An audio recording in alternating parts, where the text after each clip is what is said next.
Ukraine রাশিয়ার সম্ভাব্য যুদ্ধবিরতি নিয়ে খুলছে আলোচনার দুয়ার। সেই আলোচনা হতে পারে এরদোয়ানের দেশ তুরস্কের ইস্তাম্বুল শহরে।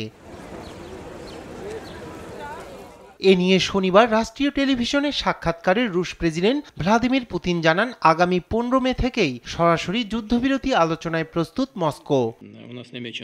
রাশিয়া বারবার যুদ্ধবিরতির উদ্যোগের প্রস্তাব দিয়েছে, কিন্তু ইউক্রেনীয় পক্ষ থেকে বরাবরই উপেক্ষা করে আমাদের বুকে হামলা চালিয়েছে। কোনো শর্ত ছাড়াই সরাসরি আলোচনা শুরুর প্রস্তাব দিচ্ছি আমরা। এর উদ্দেশ্য হবে সংঘাতের মূল কারণগুলো দূর করা এবং দীর্ঘস্থায়ী শান্তি প্রতিষ্ঠা।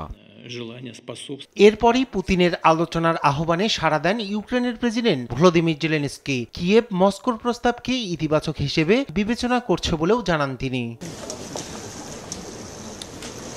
এ বাস্তবতায় পুতিনকে চাপে রাখা এবং সম্ভাব্য যুদ্ধবিরতির আলোচনার জন্য শনিবার কিয়েভে বৈঠক করেন ব্রিটিশ প্রধানমন্ত্রী কিয়ার স্টারমার ও ফরাসি প্রেসিডেন্ট ইমানুয়েল ম্যাক্রো সহ জার্মান চ্যান্সেলরও। এ সময় 30 দিনের পূর্ণাঙ্গ ও নিঃশর্ত যুদ্ধবিরতিতে যেতে পুতিনকে আহ্বান জানান তারা। শান্তি আলোচনা এগিয়ে নেয় ট্রাম্পকে ধন্যবাদ দেয়া এবং যুদ্ধবিরতি প্রশ্নে বৈঠক করেছি। আমাদের মতে মস্কো শর্ত ছুড়ে দিলে আলোচনার পথে হাঁটলে তা ব্যাহত হবে। আমরা শান্তি চাই, এখানে শুধু স্মৃতিস্তম্ভের পাশ দিয়ে হাঁটার জন্য আসিনি, বরং ইউক্রেনীয় জনগণকে মনে করিয়ে দিতে চাই আমরা আপনাদের পাশে আছি।